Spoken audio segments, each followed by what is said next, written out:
हरे कृष्णा। प्रणाम माता जी। हरे कृष्णा। हरे कृष्णा हरे कृष्णा कृष्णा कृष्णा हरे हरे, हरे राम राम राम हरे हरे। हरे कृष्णा कृष्णा कृष्णा हरे हरे, हरे राम राम राम हरे हरे। हरे कृष्णा हरे कृष्णा माता जी। हरे कृष्णा हरे कृष्णा हरे कृष्णा। प्रणाम माता जी। हरे कृष्णा। हरे कृष्णा कृष्णा कृष्णा हरे हरे, हरे राम राम राम हरे हरे। हरे कृष्णा कृष्णा कृष्णा हरे हरे, हरे राम हरे कृष्णा कृष्णा कृष्णा हरे हरे, हरे राम ഹരേ കൃഷ്ണ. ശ്രീ ശ്രീ രാധാഗോവിന്ദ് ടെമ്പിൾ ഇസ്കോൺ ബാംഗ്ലൂരിന്റെ 18 ദിവസത്തെ ഭഗവത്ഗീത ക്ലാസ്സിൽ നമ്മൾ ഇന്ന് 12-ാം അധ്യായത്തിലേക്ക് കടന്നു. ഓം അജ്ഞാനതിമിരാന്ധസ്യ ജ്ഞാനാഞ്ജനശലാകയാ ചക്ഷുരുന്മീലിതം യേന തസ്മൈ ശ്രീഗുരുവേ നമഃ. ശ്രീചൈതന്യമനോഭീഷ്ടം സ്ഥാപിതം യേന ഭൂതലേ സ്വയം രൂപാ ഗദാ മഹ്യം ദദാതി സ്വപദാന്തികം.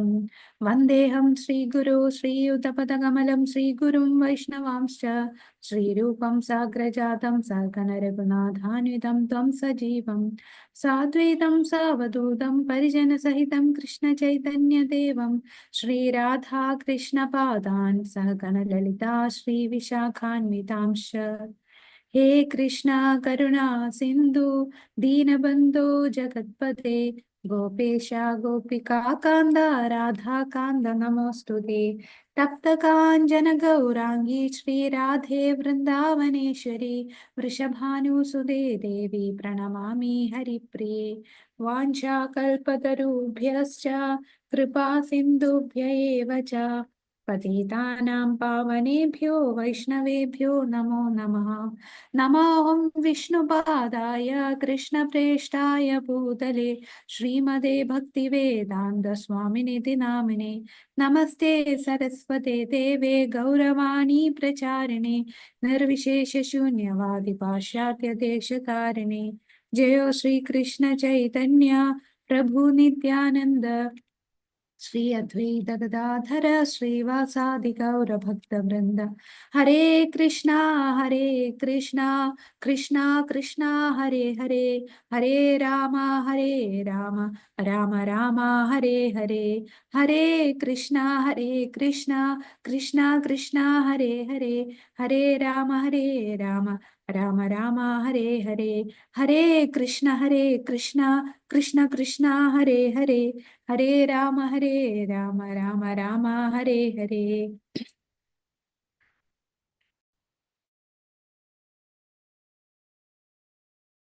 ഹരേ കൃഷ്ണ.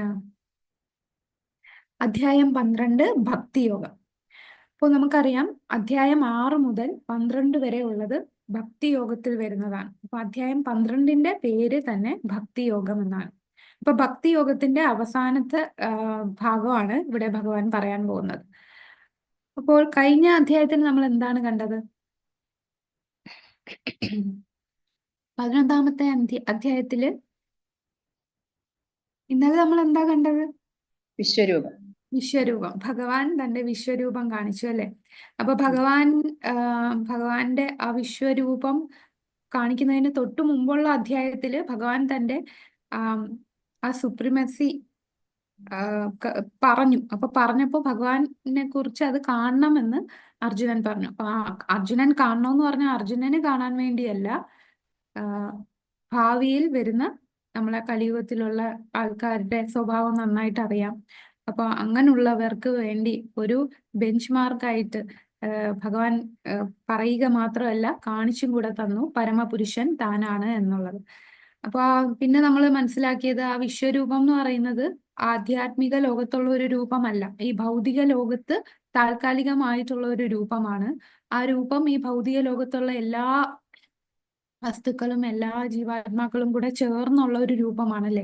അപ്പൊ ആ വിശ്വരൂപത്തില് നമുക്ക് ദേവന്മാരെ കാണാം, മനുഷ്യരെ കാണാം, മൃഗങ്ങള്, ഈ 84 ലക്ഷം ജീവജാലങ്ങളെല്ലാം ആ രൂപത്തിലുണ്ട്. അനേകം കൈകളും അനേകം കാലുകളും ശരീരവും അനേകം ശരീരവുമുള്ള ഈ ആദ്യവും അന്തവും ഇല്ലാതെ മൊത്തത്തിൽ വ്യാപിച്ചു നിൽക്കുന്ന ഒരു രൂപം. അത് കണ്ടപ്പോൾ അർജുനൻ എന്താണ് തോന്നിയത്? ആദ്യ വിശ്വരൂപം കണ്ടപ്പോൾ അർജുനന് അത്ഭുതം തോന്നി. പിന്നീട് ആ രൂപം കാലരൂപമായി മാറി. കാലരൂപം എന്ന് പറഞ്ഞാൽ ഭയാനകമായിട്ടുള്ള രൂപം. വായിൽ നിന്നും തീ വരികയും എല്ലാരും ആ വായ്ക്കകത്തോട്ട് കയറുകയും പിന്നെ ആരാണ് നമ്മുടെ ദ്രോണർ, ഭീഷ്മർ, കർണൻ മുതലായവരെല്ലാം ആ ദംഷ്ട്രയ്ക്കിടയിൽ ഞെരിയുന്നതുമെല്ലാം അങ്ങനെ ഭയാനകമായിട്ടുള്ള ഒരു രൂപം അർജുനൻ കണ്ടു. അപ്പൊ അർജുനന് ഭീതി തോന്നി. അപ്പൊ അർജുനൻ ഒരു ചോദ്യം ചോദിക്കും, അങ്ങ് ആരാണ്? അപ്പൊ ഭഗവാൻ എന്താ പറയുന്ന ഉത്തരം? അങ്ങ് ആരാണെന്ന് ചോദിക്കുമ്പോ ഞാൻ കാലമാണ് എന്ന് പറയും. അപ്പൊ കാലം, സമയം എന്ന് പറയുന്നത് അതും ഭഗവാനാണ്. അപ്പൊ ഞാൻ കാലമാണ് എന്ന് പറഞ്ഞു. ആ രൂപം കാണിച്ചു. പിന്നീട് അർജുനൻ ഭഗവാനോട് അപേക്ഷിക്കുകയാണ് ഈ രൂപം മാറ്റി അങ്ങയുടെ ശരിക്കുള്ള സ്വരൂപത്തിലേക്ക് തിരിച്ചു വരാനായിട്ട്.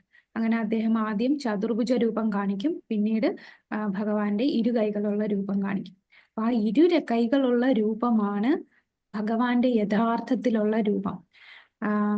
ഈ ശ്രീമദ് ഭാഗവതത്തില് തന്നെ നമുക്കറിയാം 24 അവതാരങ്ങളെ കുറിച്ച് പറയും. അത്രയും അവതാരം പറഞ്ഞതിന് ശേഷം പറയുന്നുണ്ട്, ഇത് പോലല്ല എണ്ണമില്ലാത്തത്ര അവതാരങ്ങൾ ഭഗവാനുണ്ട്. കടലിലെ തിരമാലകൾ പോലെയാണ് ഭഗവാന്റെ അവതാരം. പിന്നീട് അടുത്ത ഒരു ശ്ലോകത്തിൽ പറയുന്നുണ്ട്, ഏകേ ചാംസ കലാപുംസ കൃഷ്ണസ്തു ഭഗവാൻ സ്വയം. അപ്പോ ഈ കൃഷ്ണനാണ് ഭഗവാൻ, സ്വയം കൃഷ്ണനാണ്. ഈ പറഞ്ഞ അവതാരങ്ങളെല്ലാം അദ്ദേഹത്തിന്റെ അംശത്തിന്റെ അവതാരങ്ങൾ മാത്രമാണ്. അദ്ദേഹത്തിന്റെ അംശത്തിൽ നിന്നുണ്ടായതാണ്.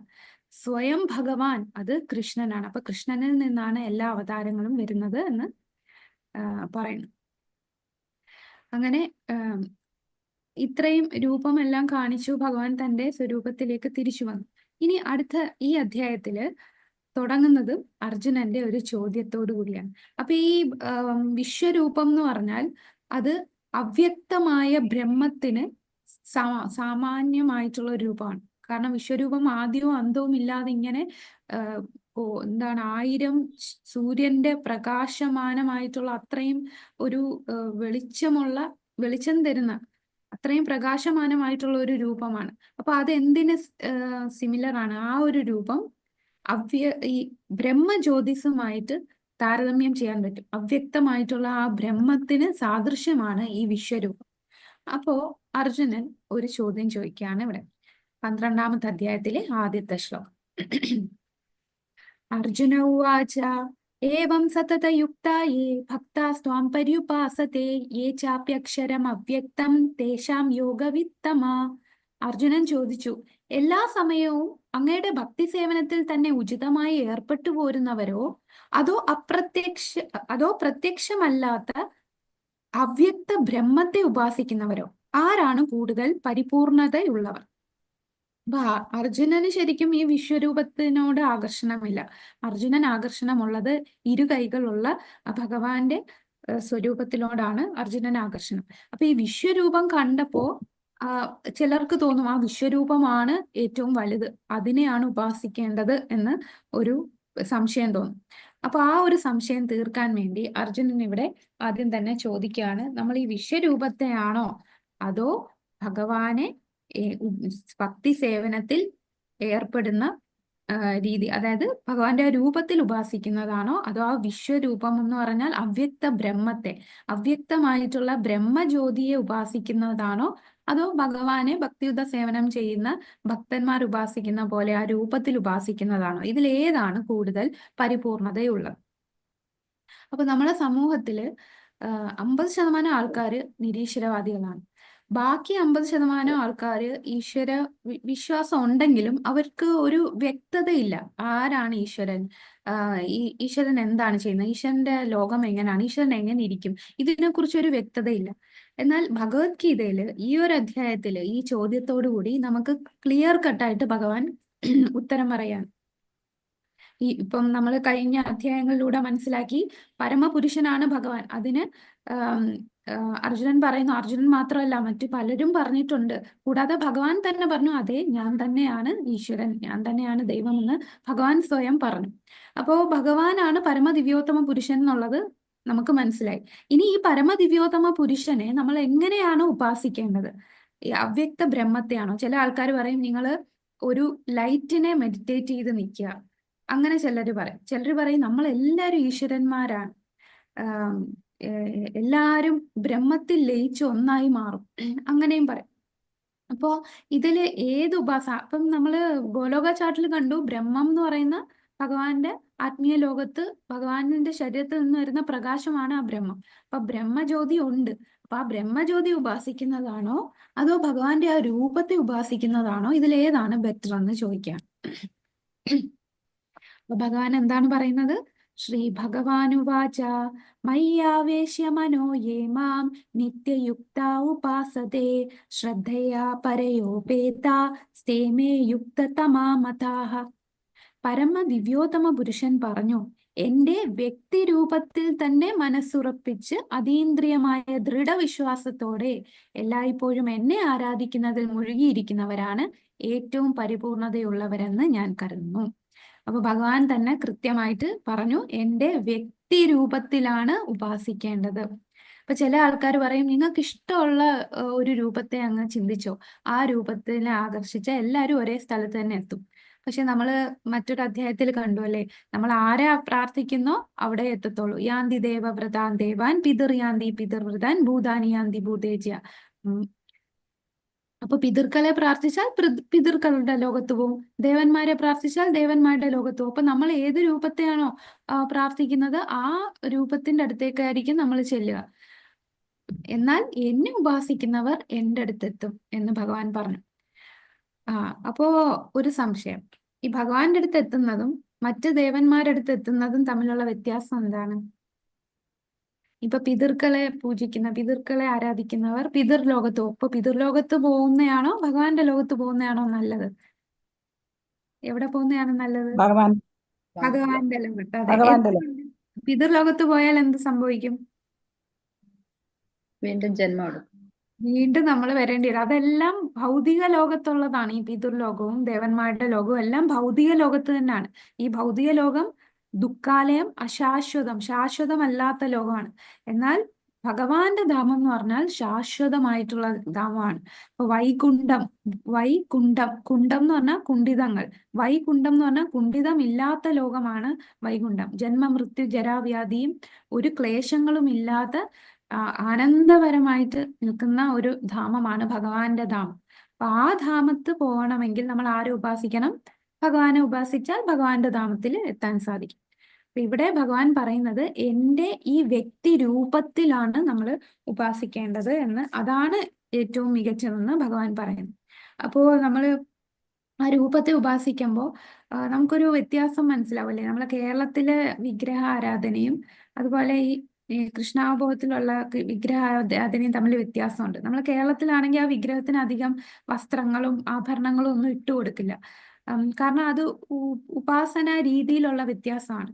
ഇവിടെ മന്ത്ര ഉപാസനയാണ് നമ്മുടെ കേരളത്തിലെ ശങ്കരാചാര്യരുടെ കൊണ്ടുവന്ന ഒരു സമ്പ്രദായം ആണ് എല്ലാ ക്ഷേത്രങ്ങളിലും ഫോളോ ചെയ്യുന്നത്. അപ്പൊ മന്ത്ര തന്ത്ര വിധി പ്രകാരമാണ് ചെയ്യുന്നത്. പക്ഷേ കൃഷ്ണാവബോധത്തില്, അതായത് നമ്മളെ ബ്രഹ്മ മധ്വ ഗൗഡീയ സമ്പ്രദായത്തില് പാഞ്ചരാത്രിക വിധി പ്രകാരമാണ് സേവ ചെയ്യുന്നത്. അപ്പൊ അതിന്റെ വ്യത്യാസം എന്താന്ന് വെച്ചാൽ, ഇപ്പൊ നമ്മൾ ഈ തന്ത്ര അല്ലെ മന്ത്രവിധി പ്രകാരം ചെയ്യുമ്പോൾ പുഷ്പം സമർപ്പയാമി എന്ന് പറയുമ്പോൾ പുഷ്പം വെച്ചില്ലെങ്കിലും ആ മന്ത്രം ചൊല്ലുമ്പോൾ പുഷ്പം വെച്ചതിന് തുല്യമാണ്. അപ്പൊ വസ്ത്രം സമർപ്പയാമി എന്ന് പറയുമ്പോൾ ഭഗവാന് വസ്ത്രം കൊടുത്ത് ആ മന്ത്രം മാത്രം ചൊല്ലിയാൽ മതി. കൂടാതെ ഭഗവാൻ ഒരു ക്ഷേത്രം സമർപ്പയാമി, അപ്പൊ മന്ത്രം വെച്ച് ഭഗവാന് എല്ലാം കൊടുക്കുന്നു. പക്ഷെ പാഞ്ചരാത്രിക വിധി, ഇത് നാരദ പാഞ്ചരാത്രിക വിധി പ്രകാരമാണ് നമ്മുടെ ബ്രഹ്മമധ്വ ഗൗഡീയ സമ്പ്രദായത്തിൽ ഭഗവാനെ വിഗ്രഹ ആരാധന ചെയ്യുന്നത്. ഇവിടെ നമ്മൾ പുഷ്പം കൊടുക്കുമ്പോൾ ശരിക്കും പുഷ്പം കൊടുക്കും. ഭഗവാന് വസ്ത്രം കൊടുക്കുക എന്ന് പറഞ്ഞാൽ നമ്മൾ ശരിക്കും ഭഗവാന് നല്ല രീതിയിൽ വസ്ത്രം കൊടുക്കും. അപ്പൊ അവര് കൂടുതലും ഭഗവാന് അതിൽ മുഴുകിയിരിക്കുകയാണ്. മറ്റേത് ജസ്റ്റ് ഒരു മന്ത്രം പറഞ്ഞാൽ മതി. ഇവിടെ നമ്മള് ഭഗവാന് വേണ്ടി ആ വസ്തുക്കൾ അതേപോലെ കൊടുക്കുകയാണ്. ഭഗവാന് ക്ഷേത്രം പണിയാന്ന് പറഞ്ഞാൽ ശരിക്കും ക്ഷേത്രം പണിഞ്ഞ് ഭഗവാനെ അവിടെ പ്രതിഷ്ഠിക്കുകയാണ്. അപ്പൊ ആ ഒരു ഉപാസന രീതിയുടെ വ്യത്യാസമാണ് ഇവിടെ നമ്മൾ കാണുന്നത്. അപ്പോൾ വിഗ്രഹം എന്ന് പറഞ്ഞാൽ വെറും ഒരു പ്രതിമയല്ല. ക്ഷേത്രത്തിൽ നമ്മൾ കാണുന്ന വിഗ്രഹം ചിലർ പറയും അതൊരു കല്ലല്ലേ, ആ കല്ലിനെയാണ് എല്ലാവരും പൂജിക്കുന്നതെന്ന് നിരീശ്വരവാദപരമായിട്ടുള്ള ചിന്താഗതിയുള്ള ആൾക്കാർ പറയും. അപ്പൊ ഈ വിഗ്രഹവും പ്രതിമയും തമ്മിൽ വ്യത്യാസമുണ്ട്. ഇപ്പൊ പ്രതിമ എന്ന് പറഞ്ഞാൽ നമുക്കറിയാം, ഗാന്ധിജിയുടെ ഒക്കെ പല പൊളിറ്റീഷ്യൻസിന്റെ പ്രതിമ ഇങ്ങനെ റോഡിൽ ഇങ്ങനെ സ്റ്റാച്യു ഉണ്ടാകും. എന്നിട്ട് എന്താണ്, അവിടെ ഓരോ പക്ഷികൾ വന്ന് കാഷ്ടിച്ചിട്ട് പോകും. അതേസമയം ഇപ്പൊ ഗാന്ധി ജയന്തിയൊക്കെ വരുമ്പോൾ അതൊക്കെ വൃത്തിയാക്കിയിട്ട് മാലയൊക്കെ ഇടും. അത് കഴിഞ്ഞ് ആരും തിരിഞ്ഞു നോക്കില്ല. അത് പ്രതിമ. എന്നാൽ വിഗ്രഹം എന്ന് പറഞ്ഞാൽ അത് ശരിക്കും ആ വിഗ്രഹത്തിൽ പ്രാണപ്രതിഷ്ഠ ചെയ്ത് ഭഗവാനെ ആവാഹിച്ച് ആ കല്ലിലേക്ക് കൊണ്ടുവരികയാണ്. കാരണം നമുക്ക് ഈശ്വരനെ കാണാനുള്ള കണ്ണുകളില്ല, നമ്മുടെ ഭൗതികമായിട്ടുള്ള കണ്ണുകളാണ്. നമുക്ക് കാണാൻ പറ്റുന്ന ഭൗതിക വസ്തുക്കളാണ് ഈ പഞ്ചഭൂതങ്ങൾ കൊണ്ട് നിർമ്മിച്ച കല്ല്, മണ്ണ്, ഭൂമി, ജലം, അഗ്നി, വായു, ആകാശം. ഈ വക വസ്തുക്കളെ നമ്മളുടെ ഈ ഭൗതിക ലോകത്തുള്ളൂ. അപ്പോ ഭഗവാനെ ഉപാസിക്കാൻ വേണ്ടി ഭഗവാൻ അങ്ങ് ആത്മീയ ലോകത്തുനിന്ന് നമുക്ക് കാണാൻ പറ്റുന്ന ആ ഭൗതിക വസ്തുവിലേക്ക് ഭഗവാൻ വന്ന് പ്രതിഷ്ഠ ആവുകയാണ്. അതാണ് പ്രാണപ്രതിഷ്ഠ ചെയ്യാൻ. നമ്മളിപ്പം രാംലല്ലയുടെ അയോധ്യയിൽ രാമപ്രതിഷ്ഠ ചെയ്തപ്പം പറയുന്നല്ലോ, പ്രാണപ്രതിഷ്ഠ ചെയ്തു. അതായത് ആ കല്ലിനെ ആ രൂപത്തിലേക്ക് വിധിപ്രകാരം, നാരദ പാഞ്ചരാത്രിക വിധിപ്രകാരം ഈശ്വരന്റെ ആ ചൈതന്യം ആ കല്ലിലേക്ക് ആവാഹിക്കുകയാണ്. അപ്പൊ അങ്ങനെ പ്രാണപ്രതിഷ്ഠ ചെയ്തു കഴിഞ്ഞാൽ അത് വെറും ഒരു കല്ലല്ല, അത് ഭഗവാൻ സ്വയം ഇവിടെ വന്ന് നിൽക്കുകയാണ്. നമ്മളുടെ സേവ സ്വീകരിക്കാനായിട്ട് ആ രൂപത്തിൽ ഇരിക്കുകയാണ്. ഈ പിക്ചറിൽ കാണാം, ഭഗവാനെ ഇവിടെ നല്ല രീതിയിൽ ഒരുക്കുകയാണ്. ഭഗവാന് തലപ്പാവൊക്കെ ഇട്ട് അലങ്കരിക്കുന്നു. എന്നാൽ ഒരു വിശ്വരൂപത്തിനെ നമുക്ക് ഇതുപോലെ അലങ്കരിക്കാൻ പറ്റുമോ? നമുക്ക് ഇതുപോലെ സേവ ചെയ്യാൻ പറ്റുമോ? അതിന് ആദ്യവും അന്തവും ഇല്ലാത്തൊരു രൂപമാണ്. അങ്ങനെ ഒരു രൂപത്തിനെ നമുക്ക് ആരാധിക്കാൻ സാധിക്കില്ല. ഇപ്പം വെളിച്ചം, ബ്രഹ്മജ്യോതി ഇല്ല, അത് ഈശ്വരൻ വെറും ഒരു വെളിച്ചമാണ്, രൂപമില്ല എന്ന് പറയുകയാണെങ്കിൽ ആ വെളിച്ചത്തിനെ നമ്മൾ എങ്ങനെ സേവിക്കാൻ പറ്റും? ഒരു ബൾബിനെ നോക്കിയിട്ട് അല്ലെങ്കിൽ ഒരു മെഴുകുതിരി നോക്കിയിട്ട് ആ മെഴുകുതിരിക്ക് നമുക്ക് പൂവിടാനും മെഴുകുതിരിക്ക് ഉടുപ്പ് തയ്ച്ചു കൊടുക്കാനും ആഭരണങ്ങൾ ഇടാനും പറ്റുമോ? അതുകൊണ്ട് ഭഗവാന് രൂപമുണ്ട്, വ്യക്തിഗതമായിട്ടുള്ള രൂപം. ഭഗവാന്റെ രൂപം എങ്ങനെയാണെന്നും ഭഗവാൻ പറയുന്നുണ്ട്. ഭഗവാനെ കണ്ടവർ നമുക്ക് ശാസ്ത്രത്തിലൂടെ പറഞ്ഞു തരുന്നു. അപ്പോ ആ രൂപത്തിനെ നമ്മൾ സേവ ചെയ്യാണ്, ഭക്തിയുത സേവനം ചെയ്യുകയാണ്. ये त्वक्षरमनिर्देश्य अव्यक्तं पर्युपासते सर्वत्र गमचिन्त्यं च कूटस्थमचलं ध्रुवं संनियमेन्द्रियग्रामं सर्वत्र समबुद्धया ते प्राप्नुवन्ति मामेव सर्वभूतहिते रता. എന്നാൽ ഇന്ദ്രിയങ്ങളെയെല്ലാം നിയന്ത്രിച്ച് എല്ലാവരിലും സമഭാവനയോടെ സർവ്വജീവികളുടെയും നന്മയ്ക്ക് തൽപരനായിക്കൊണ്ട് ഇന്ദ്രിയങ്ങൾക്ക് ഗോചരമല്ലാത്തതും അവ്യക്തവും സർവവ്യാപ്തവും അചിന്ത്യവും സ്ഥിരവും മാറ്റമില്ലാത്തതും ഉറച്ചതുമായതിനെ നിരപേക്ഷ തത്വത്തിന്റെ വ്യക്തിശൂന്യ സങ്കല്പത്തെ പൂർണ്ണമായി ഉപാസിക്കുന്നവരും ഒടുവിൽ എന്നെ തന്നെ പ്രാപിക്കും. ഇത്രയും പറഞ്ഞത് ഈ അവ്യക്ത ബ്രഹ്മത്തെ ഉപാസിക്കുന്ന ആൾക്കാരെ പറഞ്ഞാണ്. അതായത് അവർ അചിന്ത്യമായ, അവരുടെ ഇന്ദ്രിയങ്ങൾക്ക് ഗോചരമല്ലാത്ത, നമ്മളുടെ ഇന്ദ്രിയങ്ങൾക്ക് ഗോചരമായിട്ടാണ് ഈ ഭഗവാൻ ഈ വിഗ്രഹത്തിൽ വരുന്നത്. അപ്പൊ നമുക്ക് അത് കണ്ട് നമ്മളുടെ ഇന്ദ്രിയങ്ങൾ കൊണ്ട് ഭഗവാന്റെ രൂപം കാണാം. ഭഗവാന് നമുക്ക് വസ്ത്രവും ആഭരണങ്ങളും ഭഗവാന് പൂക്കളും ധൂപവും എല്ലാം നമുക്ക് അർപ്പിക്കാൻ സാധിക്കുന്നു. പക്ഷേ ഇന്ദ്രിയങ്ങൾക്ക് ഗോചരമല്ലാത്ത ആ ബ്രഹ്മത്തെ നമുക്ക് ഉപാസിക്കാൻ, ആ അവ്യക്തമായിട്ടുള്ള അചിന്ത്യവും സ്ഥിരവും സർവവ്യാപ്തവുമായിട്ടുള്ള ആ നിരപേക്ഷ വ്യക്തിശൂന്യ സങ്കല്പം, അതായത് വ്യക്തിശൂന്യം എന്ന് പറഞ്ഞാൽ ഈ ബ്രഹ്മജ്യോതിയാണ് ഉദ്ദേശിക്കുന്നത്. അപ്പൊ രൂപമില്ലാത്ത ആ ഒരു സങ്കല്പത്തെ ഉപാസിക്കുന്ന ആൾക്കാരുണ്ട്. അവരും ഒടുവിൽ എന്നെ പ്രാപിക്കും, അവരും അവസാനം എൻ്റെ അടുത്ത് എത്തും. പക്ഷെ എന്താണ്, ഇങ്ങനെയുള്ളവര് ജ്ഞാനികൾ എന്നാണ് പറയുന്നത്. അപ്പം ഭഗവാൻ പറഞ്ഞിട്ടുണ്ട്, ബഹുനാം ജന്മനാമന്തേ ജ്ഞാനവാന്മാം പ്രപദ്യതേ. അനേകം ജന്മമെടുത്തായിരിക്കും അവര് ഇങ്ങനെ ഉപാസിക്കുന്നവർ അവസാനം എത്തുന്നത്. ഒരുപാട് ജന്മം എത്തിക്കഴിയുമ്പോഴാണ് അവരറിയുന്നത് വാസുദേവനാണ് സർവം. ബഹുനാം ജന്മനാമന്തേ ജ്ഞാനവാന്മാം പ്രപദ്യതേ വാസുദേവ സർവമിതി സ മഹാത്മാസു ദുർലഭം. അങ്ങനെയുള്ള മഹാത്മാവ്, വാസുദേവനാണ് എല്ലാം എന്ന് അറിയുന്ന മഹാത്മാവ് വളരെ ദുർലഭമായിട്ട് ഉള്ളതാണ്. അപ്പൊ ഇവർ ഒരുപാട് ജന്മത്തിന് ശേഷം അവസാനം അവർ എൻ്റെ അടുത്ത് തന്നെ എത്തും. പക്ഷേ ഭഗവാന്റെ ആ രൂപത്തെ ഉപാസിക്കുന്നവർ പെട്ടെന്ന് തന്നെ ഭഗവാന്റെ അടുത്ത് എത്തും. അതാണ് ഏറ്റവും പരിപൂർണമായിട്ടുള്ള ഉപാസന എന്ന് പറയുന്നത്, ഭഗവാന്റെ ഈ രൂപത്തെ ഉപാസിക്കുന്നതാണ്. ക്ലേശോധികതരസ്തേഷാ അവ്യക്താസക്തചേതസാം അവ്യക്താ ഹി ഗതിർദുഃഖം ദേഹവദ്ഭിരവാപ്യതേ. പരമപുരുഷന്റെ അവ്യക്തവും വ്യക്തിശൂന്യവുമായ ഭാവത്തിൽ ആസക്ത ചിത്തരായവർക്ക് പുരോഗമനത്തിന് പ്രയാസമേറും. അപ്പൊ ഈ ബ്രഹ്മജ്യോതിയെ ഉപാസിക്കുന്ന ആൾക്കാർക്ക് പുരോഗമിക്കാൻ ഭയങ്കര പ്രയാസമാണെന്ന് ഭഗവാൻ തന്നെ പറയുന്നു. അത് ഭയങ്കര ക്ലേശകരമായിട്ടുള്ള ഒരു പ്രോസസ്സാണ്. ശരീരികൾക്ക് ഈ വഴിക്കുള്ള മുന്നേറ്റം സദാ ദുഷ്കരമാണ്.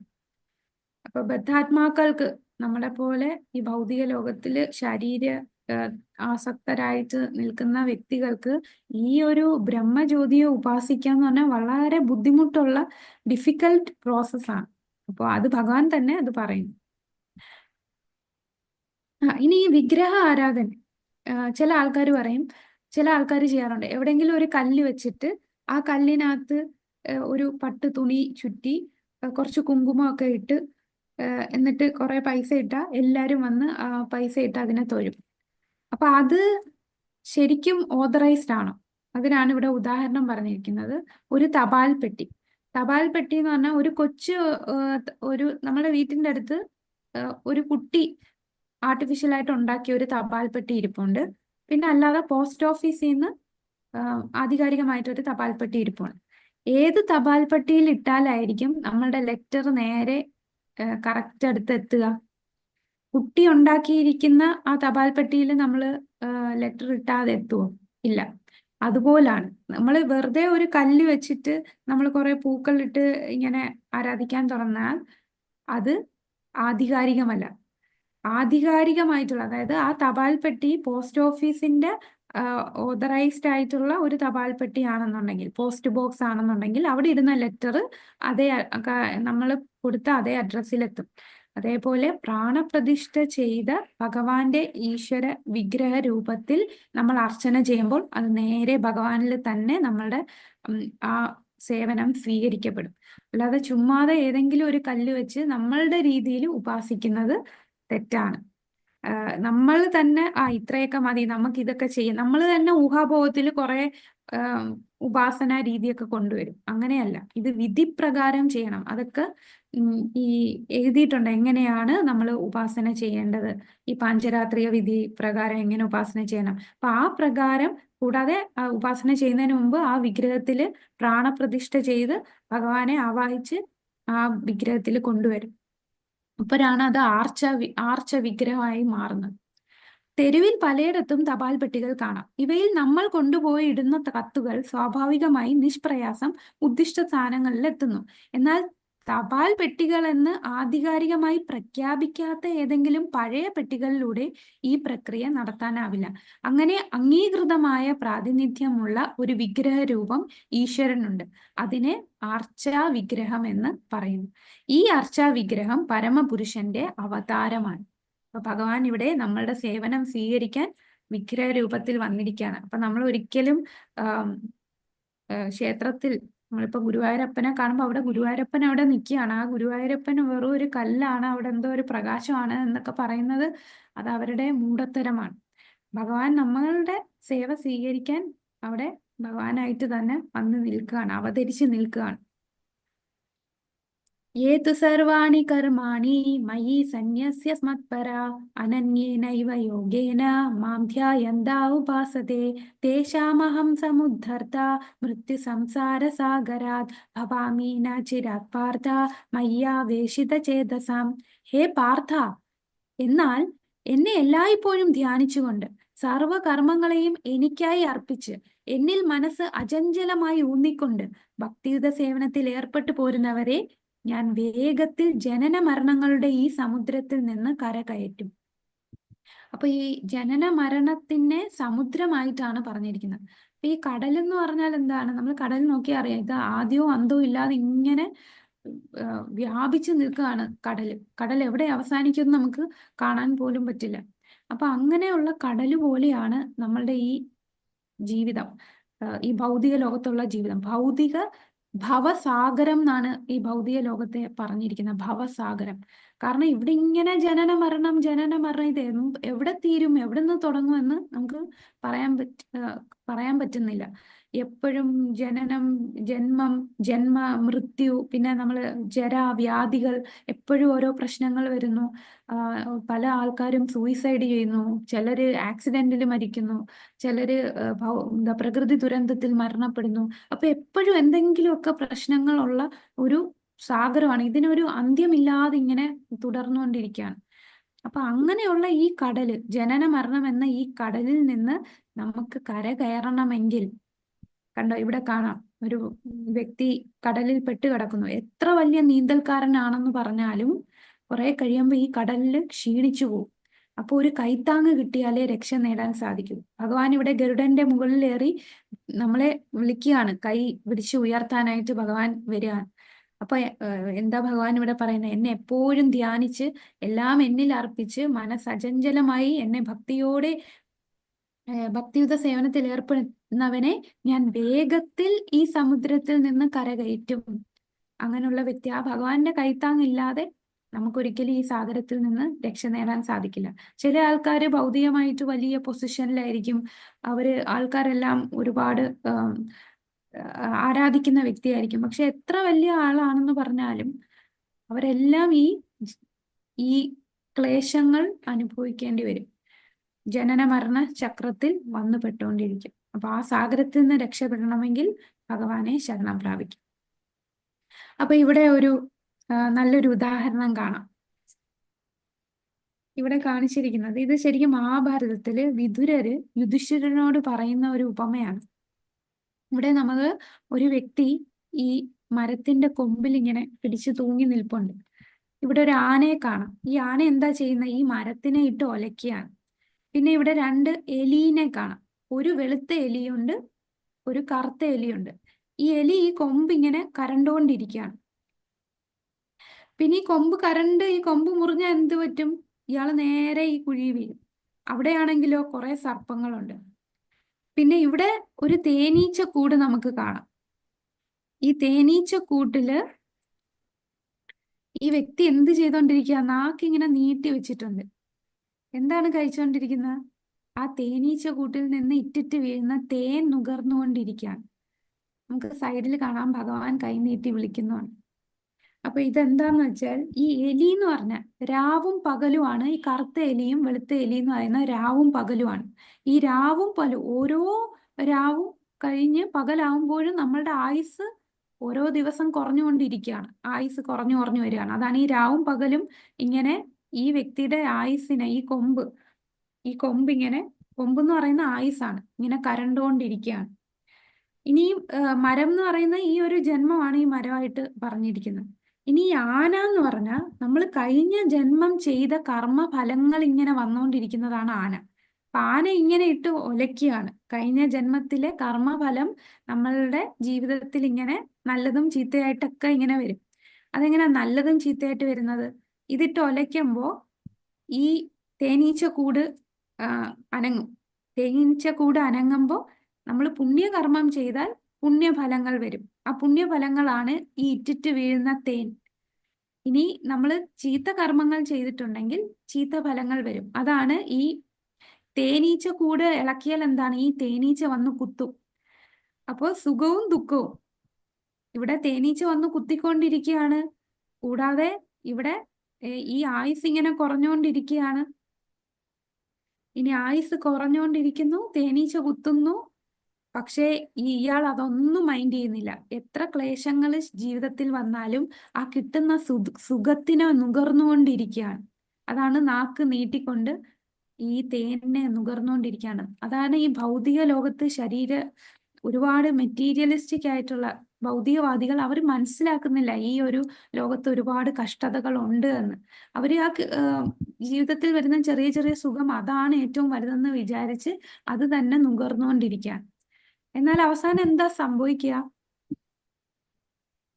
ഇത് കരണ്ട് അവസാനം ഈ കൊമ്പൊടിയുമ്പം എവിടെ പോയി വീഴും?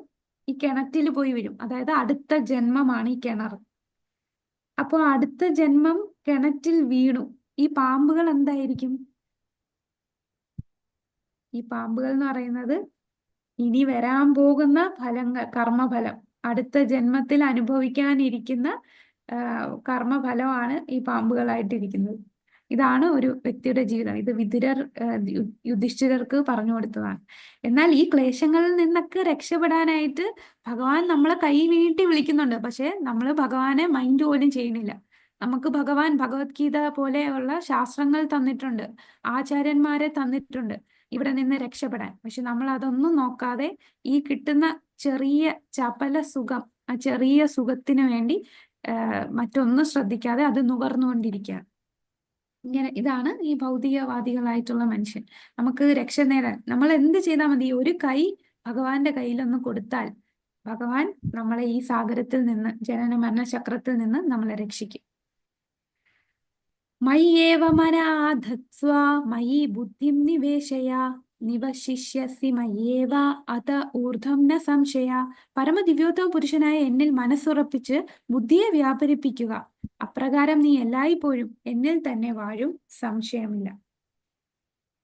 അപ്പോ ഇവിടെ പറയുന്നത്, ഇനി ഭഗവാൻ പറയുന്നത് ഏതൊക്കെ പല സ്റ്റേജിൽ നമുക്ക് ഭഗവാനിലേക്ക് എത്താനായിട്ട് ഏതൊക്കെ സ്റ്റേജ് എത്തും, അതിൽ ഏറ്റവും ഉയർന്ന ടോപ്പ് മോസ്റ്റ് ആയിട്ടുള്ള അനന്യ ഭക്തി, കലർപ്പില്ലാത്ത ഭക്തിയാണ് ഈ പറഞ്ഞ ശ്ലോകത്തിൽ.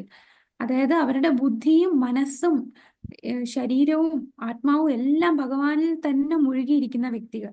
അവരെല്ലായ്പ്പോഴും ഭഗവാനെ തന്നെ ചിന്തിച്ചുകൊണ്ടിരിക്കുന്നവർ.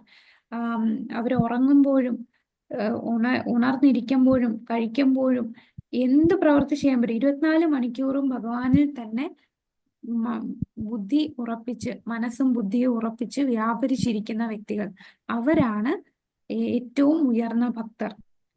അപ്പോൾ അങ്ങനെ ഇരിക്കുന്നവർ തീർച്ചയായിട്ടും എൻ്റെ അടുത്ത് എത്തും, അവരെന്നെ തന്നെ വാഴും, അതിൽ സംശയമില്ല എന്ന് ഭഗവാൻ പറയുന്നു. അപ്പൊ ഇപ്പം ഭഗവാൻ പറഞ്ഞ ഈ ഒരു സ്റ്റേജ് എന്ന് പറഞ്ഞാൽ ടോപ്പ് മോസ്റ്റ് സ്റ്റേജ് ആണ്. ഭക്തിയോഗയില് ഏറ്റവും ഉയർന്ന കലർപ്പില്ലാത്ത ശുദ്ധമായ ഭക്തിയാണ് ഇപ്പൊ പറഞ്ഞത്. അപ്പൊ നമുക്കിത് കാണാം അല്ലെ, ഗോപകുമാരന്മാർ ഭഗവാന്റെ കൂടെ, ഈ ഗോപകുമാരന്മാർ കഴിഞ്ഞ ജന്മങ്ങളിലൊക്കെ അത്രയും സുഹൃതി ചെയ്തു. അതാണ് ഭഗവാന്റെ കൂടെ ഫ്രണ്ട്സ് ആയിട്ട് കൂടെ കളിക്കാം, ഭഗവാനായിട്ട് വഴക്കിടും, ഭഗവാന്റെ കൂടെ കളി തമാശകൾ പറയും, ഭഗവാന്റെ കൂടെ ഇരുന്ന് അവർക്ക് ഇരുന്ന് കഴിക്കുകയാണ് അല്ലെ, ആഹാരം കഴിക്കുന്നു. എപ്പോഴും ഭഗവാനെ തന്നെ അവർ നോക്കിയിരിക്കുകയാണ്. കാരണം അവരുടെ ജീവിതം ഫുള്ള് ഭഗവാനെ സംബന്ധിച്ചാണ്. വ്രജവാസികൾ എന്ന് പറഞ്ഞാൽ അവരുടെ ഒരു ദിവസം 24 മണിക്കൂറും ഭഗവാനെ ചിന്തിച്ചുകൊണ്ടുള്ള ജീവിതമാണ് വ്രജത്തിലെ ഈ ഗോപിമാര്, മുതിർന്ന ഗോപിമാര് എല്ലാരും ഭഗവാനിൽ തന്നെ മനസ്സുറപ്പിച്ച വ്യക്തികളാണ്. അങ്ങനെയുള്ള വ്യക്തികൾ എപ്പോഴും എന്നിൽ തന്നെ വാഴും. ഇനി അതിന് പറ്റുന്നില്ല എന്നുണ്ടെങ്കിൽ എങ്ങനെയാണെന്ന് അടുത്ത ശ്ലോകത്തിൽ പറയും. ഇവിടെ പറയുന്നു, ഭഗവാന്റെ തിരുനാമത്തിനും ഭഗവാനും തമ്മിൽ വ്യത്യാസമില്ല.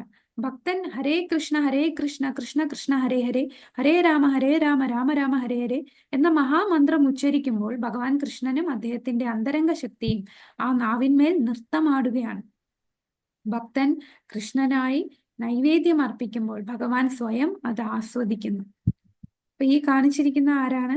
ഏത് വ്യക്തിയാണ്? നമ്മൾ ഒരു ദിവസം പറഞ്ഞിരുന്നു, ഒരു ദിവസം 3 ലക്ഷം ഹരിനാമം ചൊല്ലുന്ന വ്യക്തിയാണ് ഹരിദാസ് ഠാക്കൂർ ജി. ഹരിദാസ് ഠാക്കൂർ.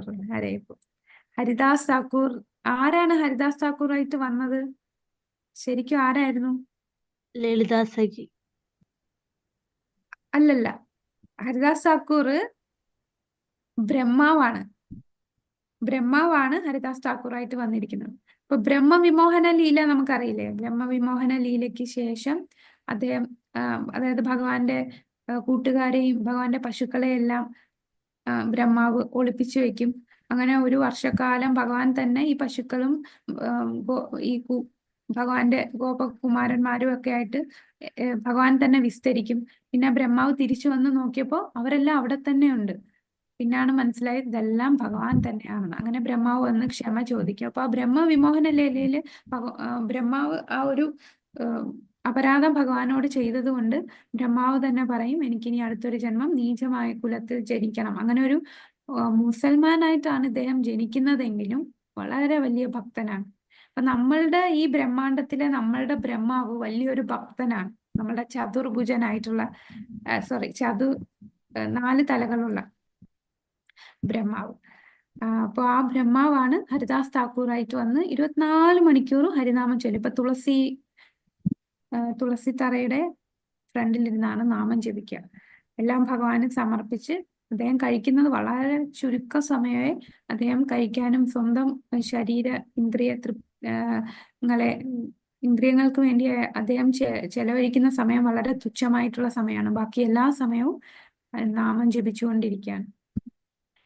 അപ്പൊ ഭഗവാന്റെ നാമവും ഭഗവാൻ നാമരൂപത്തിലാണ് കലിയുഗത്തിൽ അവതരിച്ചിരിക്കുന്നത്. പിന്നെ ഈ നാമം എവിടെ നിന്നാണ് വന്നത്? ഗോലോകേന പ്രേമധനെ ഹരിനാമ സങ്കീർത്തൻ. ഗോലോകത്തിൽ നിന്ന് വന്നതാണ് ഈ ഹരിനാമം. അപ്പൊ ആ നാമം നമ്മൾ ചൊല്ലുമ്പോൾ നാവില് ഭഗവാൻ കൃഷ്ണൻ ഭഗവാന്റെ അന്തരംഗ ശക്തി നൃത്തമാടുകയാണ്. അപ്പൊ നമ്മളിപ്പോ പറഞ്ഞത് ശുദ്ധ ഭക്തർ, കലർപ്പില്ലാത്ത ഭക്തി ചെയ്യുന്ന വ്യക്തികളെ കുറിച്ചാണ്. അപ്പൊ ഇനി ഭഗവാൻ പറയുകയാണ്, അധചിത്തം സമാധാതും ന ശക്നോഷി മയി സ്ഥിരം അഭ്യാസയോഗേന തതോ മാമിച്ഛാപ്തും ധനഞ്ജയ. പ്രിയപ്പെട്ട അർജുന, ധനത്തെ ജയിച്ചവനെ, എന്നിൽ മനസ്സുറപ്പിച്ച് നിർത്താൻ നിനക്ക് കഴിയുന്നില്ലെങ്കിൽ, അപ്പൊ നേരത്തെ പറഞ്ഞ പോലെ 24 മണിക്കൂർ നമുക്ക് ഭഗവാനെ ചിന്തിക്കാനൊന്നും പറ്റുന്നില്ലെങ്കിൽ കുഴപ്പമില്ല. ഇതിന്റെ തൊട്ട് താഴത്തെ ഒരു ലെവലുണ്ട്. അതെന്താണ്? ഭക്തിയോഗത്തിന്റെ നിബന്ധനകൾ അനുഷ്ഠിച്ചുകൊണ്ട് എന്നെ പ്രാപിക്കാനുള്ള ആഗ്രഹം വളർത്തുക. അതായത് റൂൾസ് ആൻഡ് റെഗുലേഷൻ അനുസരിച്ച് നമ്മൾ ഭക്തിയുത സേവനം ചെയ്യുക. അപ്പൊ നമുക്ക് 24 മണിക്കൂറും ഭഗവാനെ ചിന്തിക്കാനുള്ള ആ ഒരു തലത്തിൽ നമ്മൾ എത്തിയില്ല. അപ്പൊ ഭഗവാൻ പറയാണ്, നിനക്കത് പറ്റിയില്ലെങ്കിൽ നിനക്ക് എന്ത് ചെയ്യാം? നിബന്ധനകൾ അനുഷ്ഠിച്ച് നീ ഭക്തി ചെയ്യുക. ഇപ്പം റൂൾസ് ആൻഡ് റെഗുലേഷൻ, നമ്മൾ ഏതൊരു സ്ഥലത്ത് പോയാലും, നമ്മളിപ്പം സ്കൂളിൽ കുട്ടികളെ വിടുമ്പോൾ നല്ല സ്ട്രിക്റ്റ് ആയിട്ടുള്ള സ്കൂളിൽ വിടാനായിരിക്കും മാതാപിതാക്കൾക്ക് ഇഷ്ടം.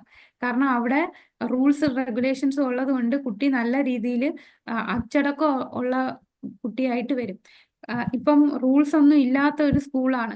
ഹോംവർക്ക് ചെയ്യണ്ട, എക്സാം എഴുതണ്ട, ചുമ്മാ വരിക, എപ്പോൾ വന്നാലും മതി, എപ്പോൾ പോയാലും മതി, അങ്ങനെ ഒരു രീതിയിലുള്ള ഒരു സ്ഥാപനത്തിൽ പോയാൽ എന്തായിരിക്കും? ആ കുട്ടി അങ്ങനെ ഒരു രീതിയിലാണ് ആ കുട്ടിയുടെ ആറ്റിറ്റ്യൂഡ് എങ്കിലും ആ കുട്ടി പ്രൊമോട്ട് ആവില്ല, തോറ്റു കിടക്കും, അതിന് മുന്നോട്ട് പോകാൻ സാധിക്കില്ല.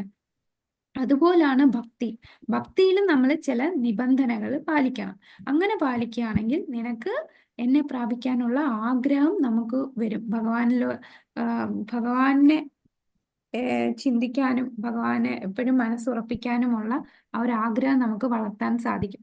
അപ്പൊ എന്താണ് നമ്മൾ ചെയ്യേണ്ട നിയമങ്ങൾ എന്ന് പറഞ്ഞാൽ, അതിപ്പം തുടക്കത്തിൽ ബുദ്ധിമുട്ടായിരിക്കും, പിന്നെ ക്രമേണ നമുക്ക് അതിലോട്ട് വരാം. നമ്മൾ 16 മാല ഹരേ കൃഷ്ണ മഹാമന്ത്രം ചൊല്ലണം. കൂടാതെ നമ്മൾ 4 യമനിയമങ്ങൾ പാലിക്കണം. ഇത്രയും കാര്യങ്ങളാണ്. ഇത് കേട്ട് ആരും ഭയപ്പെടണ്ട, ഓ ഇവിടെ ഇങ്ങനെയൊക്കെയാണോ എന്നും പറഞ്ഞു പോവുകയും വേണ്ട, അങ്ങനെ ഒന്നും ചിന്തിക്കണ്ട. നമ്മൾ ഒരു മാലയെങ്കിലും മിനിമം ചൊല്ലിയാൽ മതി. ബാക്കിയെല്ലാം ഈ നാമം തന്നെ നമ്മളെ കൂടുതൽ കൂടുതൽ ഭഗവാനിലേക്ക് എത്തിക്കും. അപ്പൊ നമ്മൾ 4 യമനിയമങ്ങൾ എന്ന് പറഞ്ഞാൽ, മത്സ്യമാംസാദികൾ നമ്മൾ കഴിക്കാൻ പാടില്ല, പിന്നെ ചൂത് കളിക്കാൻ പാടില്ല, പരസ്ത്രീ പുരുഷ ബന്ധം പാടില്ല, 4മത്തത് മദ്യപാനം, ലഹരി പദാർത്ഥങ്ങൾ ഉപയോഗിക്കാൻ പാടില്ല. അപ്പൊ ഈ 4 നിയമങ്ങളും 16 മാല ഹരേ കൃഷ്ണ മഹാമന്ത്രവും ജപിക്കുക എല്ലാ ദിവസവും. ഇങ്ങനെ ചെയ്യുന്നതാണ് ഭഗവാൻ ഇവിടെ പറഞ്ഞിരിക്കുന്ന 2മത്തെ തലം. അതായത് നിനക്ക് ഇത്രയും കഴിഞ്ഞില്ലെങ്കിൽ ഭക്തിയോഗത്തിന്റെ നിബന്ധനകൾ അനുഷ്ഠിക്കുക. അതാണ് ഭക്തിയോഗത്തിൽ പറഞ്ഞിട്ടുള്ള നിബന്ധന. ഹരേ കൃഷ്ണ മഹാമന്ത്രം 16 മാല ചൊല്ലുകയും 4 യമനിയമങ്ങൾ പാലിക്കുകയും ചെയ്യാം. ഇനി അതും പറ്റില്ല, എന്താ ചെയ്യേണ്ടതെന്ന് ഭഗവാൻ പറയുന്നുണ്ട്.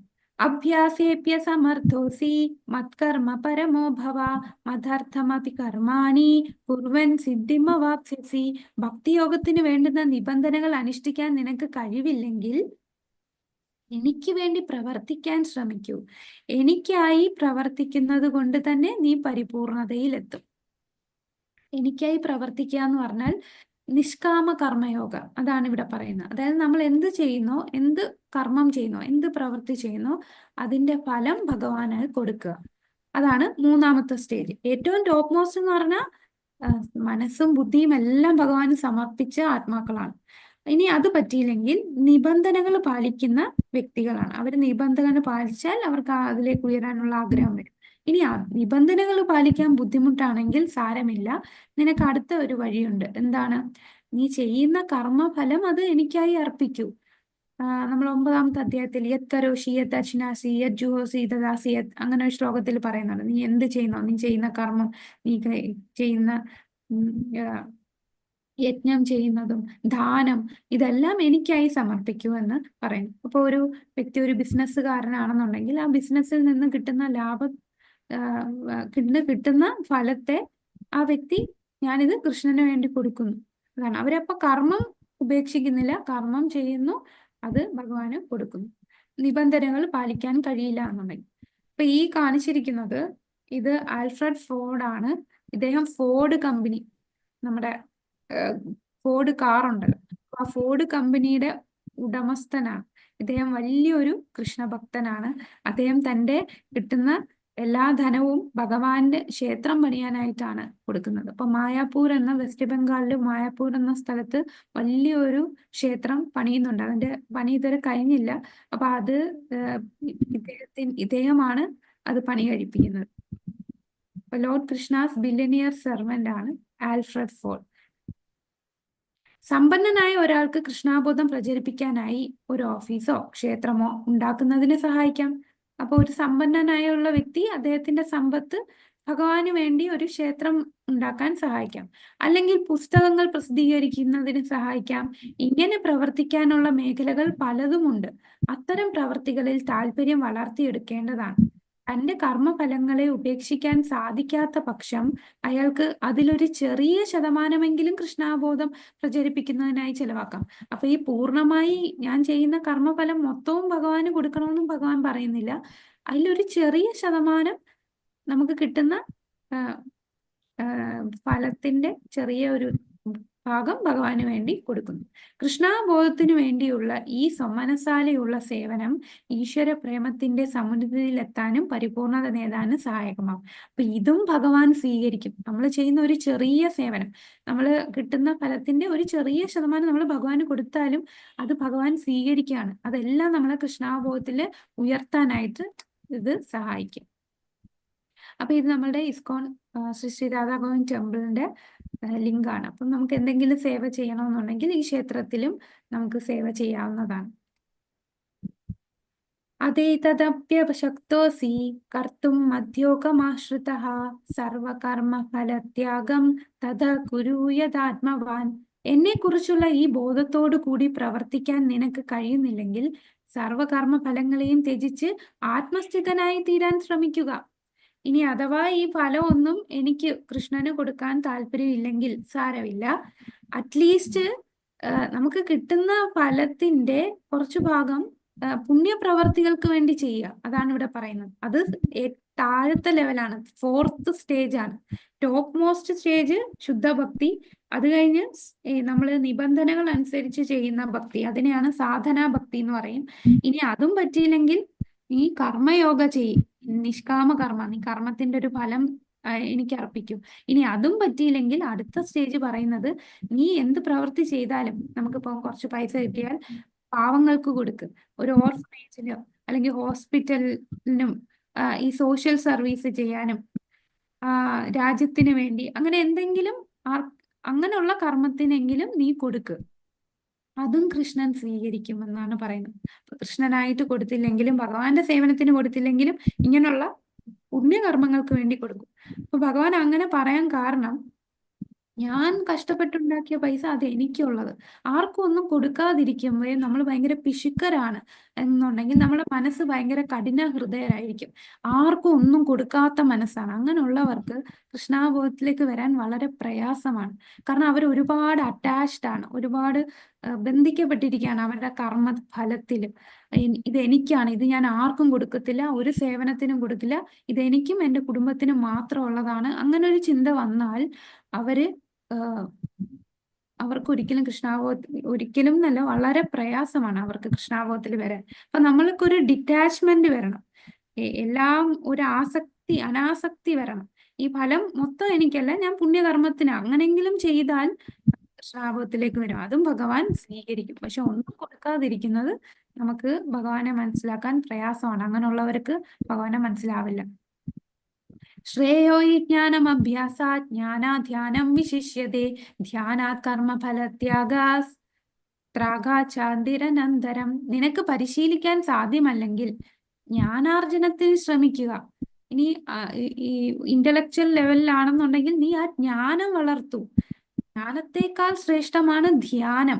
ആ ധ്യാനത്തെക്കാൾ വിശിഷ്ടമത്രേ കർമ്മഫലങ്ങളെ ത്യജിക്കൽ. എന്തെന്നാൽ ത്യാഗത്താൽ മനഃശാന്തി ലഭിക്കും. അപ്പൊ ഈ ശ്ലോകത്തിൽ പറയുന്നത് 3 കാര്യങ്ങൾ. കർമ്മയോഗയുണ്ട്, ജ്ഞാനയോഗയുണ്ട്, ധ്യാനയോഗയുണ്ട്. ഈ 3 യോഗകൾ തമ്മിലുള്ള ഒരു കമ്പാരിസൺ ആണ് പറഞ്ഞിരിക്കുന്നത്. അപ്പൊ ശരിക്കും കർമ്മയോഗം അതിലുയർന്നതാണ്, ജ്ഞാനയോഗം അതിലുയർന്നതാണ്, ധ്യാനയോഗം അതിലേറ്റവും ഇതിലേതെങ്കിലും ഒന്നില് ഊന്നിയാലേ നമുക്ക് ഭഗവാനിലേക്ക് എത്താനായിട്ട് സാധിക്കും. ഭഗവാൻ നമ്മളെ ഈ സാഗരത്തിൽ നിന്ന് കൈപിടിച്ച് ഉയർത്തണമെങ്കിൽ നമ്മൾ ഇങ്ങനെയുള്ള കാര്യങ്ങളെങ്കിലും ചെയ്യണം. ഇവിടെ കാണാം കുറെ കുട്ടികള് വേദങ്ങൾ പഠിക്കുന്നു, അപ്പൊ അവര് ജ്ഞാനം ആർജിക്കുകയാണ്. ഇനി ഇവിടെ ഒരു വ്യക്തിയെ കാണാം ധ്യാനിച്ചു കൊണ്ടിരിക്കുകയാണ്. അപ്പൊ ഇത് ധ്യാനയോഗം. ഇവിടെ എന്താണ് ഇത് നമുക്കറിയാം. ഈ കഥ എന്താണെന്നറിയോ?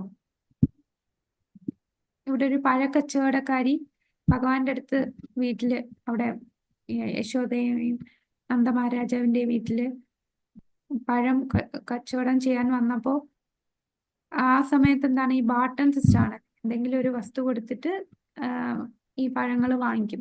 അപ്പൊ ഇത് കണ്ടിട്ട് കൃഷ്ണൻ എന്ത് ചെയ്തു? അകത്തു പോയിട്ട് തന്റെ കുഞ്ഞു കൈകളിൽ കൊള്ളാവുന്ന അത്രയും അരി കൊണ്ടുവന്ന് കൊടുക്കുകയാണ്. അപ്പൊ നടന്നു വരുമ്പോ കുറെ കയ്യിൽ നിന്ന് താഴെ വീഴുന്നുണ്ട്.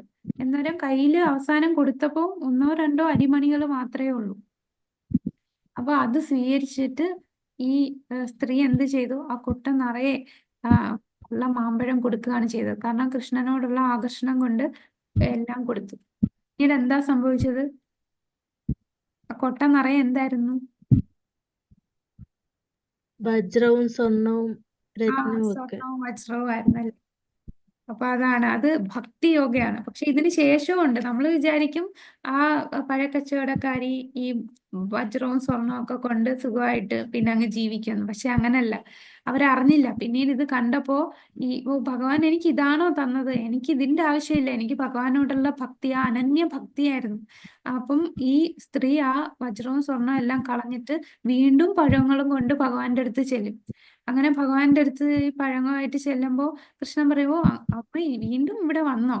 അപ്പം പറയും, ആ വന്നു. ഇനി എന്താ വേണ്ടതെന്ന് ചോദിക്കുമ്പോ പറയും, എന്റെ മടിയിലിരിക്കുവോ? അങ്ങനെ ഈ സ്ത്രീയുടെ മടിയിലിരിക്കും. ഇനി എന്താ വേണ്ടത്? എന്നെ അമ്മേന്നൊന്ന് വിളിക്കുവോ? അപ്പൊ മയ്യാന്നിങ്ങനെ വിളിക്കുവോ? അപ്പൊ മയ്യാന്ന് വിളിക്കുമ്പോ ഉടനെ യശോദാമ്മയാണ് ഓടി വരുന്നത്.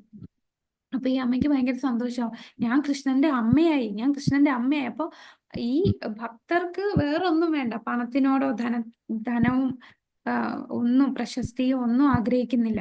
അവർക്ക് ഭഗവാനോടുള്ള ഭക്തിയാണ്.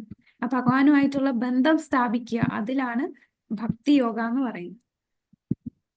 അദ്വേഷ്ട സർവഭൂതാനാം മൈത്ര കരുണ ഏവ ച നിർമ്മമോ നിരഹങ്കാര സമ ദുഃഖ സുഖ ശമി സന്തുഷ്ട സതതം യോഗി യാഥാത്മാ ദൃഢനിശ്ചയ മയി അർപ്പിത മനോബുദ്ധിർ യോ മദ്ഭക്ത സമേ പ്രിയ.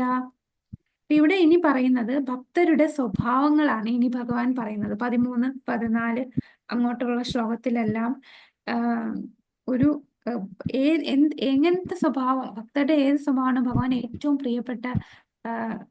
പ്രിയപ്പെട്ടത്? അപ്പൊ ഭഗവാൻ ഏറ്റവും പ്രിയപ്പെട്ട ഭക്തർക്ക് ഉള്ള സ്വഭാവങ്ങളാണ് ഇനി പറയുന്നത്. ഇതാണ് അദ്വേഷ്ട, ആരോടും ഒരു മത്സരവും ഇല്ല. സർവഭൂതാനാം മൈത്ര, അതായത് എല്ലാ ജീവസത്തുക്കളോടും സുഹൃത്തായിട്ട്. അപ്പൊ ആരോടും ഈ ദ്വന്ദ്ങ്ങളില്ല. എല്ലാരെയും ഒരുപോലെ കാണുന്നു. ആരോടും ഒരു മത്സരമില്ല. എല്ലാരെയും സുഹൃത്തായിട്ട് കാണുന്നു. ഒന്നിലും അവകാശബോധമില്ല, വിദ്യാഹങ്കാരമില്ല. സുഖം വന്നാലും ദുഃഖം വന്നാലും സമനില കൈക്കൊള്ളുന്ന ക്ഷമാശാലിയായിരിക്കും. സദാ സംതൃപ്തനായും നിയന്ത്രിതാത്മാവും മനസ്സും ബുദ്ധിയും എന്നിൽ ഉറപ്പിച്ച ദൃഢനിശ്ചയത്തോടെ ഭക്തിയുത സേവനം അനുഷ്ഠിക്കുന്ന എൻ്റെ ഭക്തൻ എനിക്ക് ഏറ്റവും പ്രിയങ്കരനാണ്. അപ്പൊ ഭഗവാൻ ഏറ്റവും പ്രിയങ്കരനായിട്ടുള്ള ഭക്തന്റെ സ്വഭാവങ്ങളാണ് ഇപ്പോ പറഞ്ഞത്. ഇവിടെ നമുക്ക് കാണാം, ആരാണിത്? ഭഗവാൻ കുചേലൻ. കുചേലൻ. ഇവിടെ സുദാമ. അപ്പോ കുചേലനെ ഭഗവാൻ എങ്ങനെയാണ് സ്വീകരിച്ചതെന്ന് നമുക്കറിയാം. പക്ഷെ കുചേലൻ അവിടെ വന്ന് ശരിക്കും ഭാര്യയുടെ നിർബന്ധപ്രകാരമാണ് കുചേലൻ അവിടെ വന്നത്. ഭഗവാനിൽ നിന്ന് എന്തെങ്കിലും, അത്രയും ദാരിദ്ര്യം കൊണ്ട് നിൽക്കുന്നു, കുട്ടികൾക്ക് കൊടുക്കാനായിട്ട് ഒന്നുമില്ല. അങ്ങനെ തന്റെ സുഹൃത്ത് രാജാവല്ലേ, പോയി അപേക്ഷിക്കുമെന്ന ഭാര്യയുടെ നിർബന്ധപ്രകാരം അദ്ദേഹം വന്നതാണ്. പക്ഷെ അദ്ദേഹം അവിടെ ചെന്നിട്ടും ഭഗവാന്റെ അടുത്ത് അത് ചോദിച്ചോ? ഒന്നും ചോദിച്ചില്ല. ഭഗവാന്റെ ആ സ്നേഹം അതില് അദ്ദേഹം കൊണ്ടുവന്ന അവല് പോലും കൊടുക്കാൻ അദ്ദേഹം മറന്നുപോയി. അദ്ദേഹത്തിന് ഒരു ചമ്മലായിരുന്നല്ലേ അവലിന്. ഈ രാജാവിനാണോ ഞാൻ ഇങ്ങനത്തെ അവല് കൊടുക്കുക? അപ്പം കുചേലന്റെ മനസ്സ് നന്നായിട്ട് ഭഗവാൻ അറിയാം. കുചേലൻ ചോദിക്കാതെ തന്നെ അദ്ദേഹത്തിന് വേണ്ടുന്ന സമ്പത്ത് അദ്ദേഹം കൊടുത്തു. യസ്മാനോ ദ്വിജതേ ലോകോ ലോകോ നാദ്വിജതേ ജയാ ഹർഷാമർഷ ഭയോ ദ്വൈഗേ മുക്തോ യാ സച മേ പ്രിയ. ആരാലാണോ ആർക്കും ബുദ്ധിമുട്ടുകളൊന്നും ഇല്ലാത്തത്, ആരാണോ ഏതൊരുവനാലും അസ്വസ്ഥനായി തീരാത്തത്, സുഖദുഃഖങ്ങളിലും ഭയോദ കണ്ഠങ്ങളിലും സമചിത്തനായി ഇരിക്കുന്നവൻ ആരാണോ, അങ്ങനെയുള്ള എൻ്റെ ഭക്തൻ എനിക്ക് വളരെ പ്രിയപ്പെട്ടവനാണ്. അപ്പൊ ഏത് പ്രശ്നം വന്നാലും സമചിത്തനായിട്ട് അതെല്ലാം സ്വീകരിക്കുന്ന ഭക്തൻ, ആർക്കും ഒരു ബുദ്ധിമുട്ടുണ്ടാക്കാതെ, ഒരവസ്ഥയിലും അസ്വസ്ഥനാകാതെ, സുഖവും ദുഃഖവും എല്ലാം ഒരുപോലെ കാണുന്ന ആ ഭക്തൻ. ഈ ഒരു ലീല ഇത് ഏതാന്ന് അറിയാമോ ആർക്കേലും? ഈ ഇരിക്കുന്ന ആരാണ്? ആ രൂപം കണ്ടിട്ട് കഴുത്തില് പാമ്പൊക്കെ ഉണ്ട്. അടുത്ത് പറഞ്ഞോളൂ. ഹരേ കൃഷ്ണ. ഉമാമഹേശ്വരന്മാർ. ഉമാമഹേശ്വരൻ. അതെ. അപ്പൊ ശിവപാർവതി ഇരിക്കുകയാണ്. അപ്പൊ ഇവിടെ ശിവനും പാർവതിയും, പാർവതി ദേവി ശിവന്റെ മടിയിലാണ് ഇരിക്കുന്നത്. കൂടാതെ ഇവിടെ നാരദനെ കാണാം, മറ്റു കുറെ സാധു ജനങ്ങളുണ്ട്. എല്ലാരും ഇവിടെ മഹാദേവൻ ഇവിടെ ഭാഗവത പാരായണം ചെയ്യാണ്, ഭഗവാനെ കുറിച്ച് വർണ്ണിച്ചുകൊണ്ടിരിക്കുകയാണ്. ആ സമയത്താണ് ആകാശത്തിലൂടെ ചിത്രകേതു രാജാവ് തന്റെ ഭാര്യമാരുമൊത്ത് യാത്ര ചെയ്തു. അപ്പൊ അവരിങ്ങനെ യാത്ര ചെയ്തുകൊണ്ടിരുന്നപ്പോഴാണ് ഈ പാർവതി ദേവി ഭഗവാന്റെ മടിയിൽ, മഹാദേവന്റെ മടിയിൽ ഇരിക്കുന്നതും, കൂടാതെ ഒരു അറ്റാച്ച്മെന്റും ഇല്ലാതെ മഹാദേവൻ അവിടെ എല്ലാവരുടെയും മുമ്പിലാണ് ഇതുപോലെ ഭഗവാനെ കുറിച്ച് വർണ്ണിക്കുന്ന ഭാഗവത പാരായണം ചെയ്യുകയും ചെയ്യുന്നത്. ഭാഗവതം പറഞ്ഞു കൊടുക്കാണ് എല്ലാവർക്കും, എല്ലാവരും ശ്രദ്ധയോടെ കേൾക്കാണ്. ആ സമയത്ത് ചിത്രകേതു മഹാദേവൻ ഇങ്ങനെ ചിരിച്ചുകൊണ്ട് പറയും, ഇങ്ങനെ എന്താണ്, ദേവിയെ മടിയിലിരുത്തിയാണ് ഇതെല്ലാം പറയുന്നത് എന്നുള്ള രീതിയിൽ. എന്നിട്ടും ഒരു അറ്റാച്ച്മെന്റ്, മടിയിലാണ് ഭാര്യ ഇരിക്കുന്നത്, അതിലൊന്നും അറ്റാച്ച്ഡ് അല്ലാതെ അദ്ദേഹം ഭഗവാന്റെ ലീലകൾ വർണ്ണിച്ചുകൊണ്ടിരിക്കുകയാണ് എന്നുള്ള പോസിറ്റീവായിട്ടുള്ള രീതിയിലാണ് ചിത്രകേതു പറയുന്നത്. പക്ഷെ ചിരിച്ചുകൊണ്ട് പറയും. ഇത് കേൾക്കുമ്പോൾ മഹാദേവൻ അത് കേട്ട് ഒന്നും മിണ്ടില്ല, മൗനമായിട്ട് പുഞ്ചിരിക്കും. അപ്പൊ അത് കണ്ട് ബാക്കിയുള്ള സദസ്സിലിരുന്ന ആൾക്കാരും ഒന്നും മിണ്ടാതെ മഹാദേവൻ എങ്ങനെയാണോ ഇരുന്ന അതുപോലെ ഇരിക്കും. പക്ഷേ പാർവതി ദേവിക്ക് അത് സഹിച്ചില്ല. തന്റെ ഭർത്താവിനെ ഇൻസൾട്ട് ചെയ്തതായിട്ട് പാർവതിക്ക് തോന്നി. അങ്ങനെ പാർവതി ദേവി ശപിക്കും, നീ ഒരു അസുരനായി മാറട്ടെ എന്ന്. അപ്പോ ഇത് കേട്ട് സാധാരണ വ്യക്തികൾ എന്താ, അയ്യോ ഞാൻ അറിയാതെ ചെയ്തതാണ്, അങ്ങനെ തോന്നൽ, അങ്ങനെ എന്നെ ശപിക്കല്ലേ, എനിക്ക് ഇതിൽ നിന്ന് മുക്തി തരണേ എന്നൊക്കെ പറയും. പക്ഷെ ചിത്രകേതു ആ സമയത്ത് ഈ വിമാനത്തിൽ നിന്ന് ഇറങ്ങി വന്ന് പാർവതി ദേവിയുടെ മുമ്പിൽ കൈ കൂപ്പിക്കൊണ്ട് പറയും, അമ്മേ, അമ്മ എന്ത് തന്നാലും ഞാനത് സ്വീകരിക്കുന്നു. സ്വർഗമായാലും നരകമായാലും ഭക്തനെല്ലാം ഒരുപോലെയാണ്. അപ്പോൾ അത് കണ്ട് പാർവതി ദേവി അതിശയിച്ചു പോയി.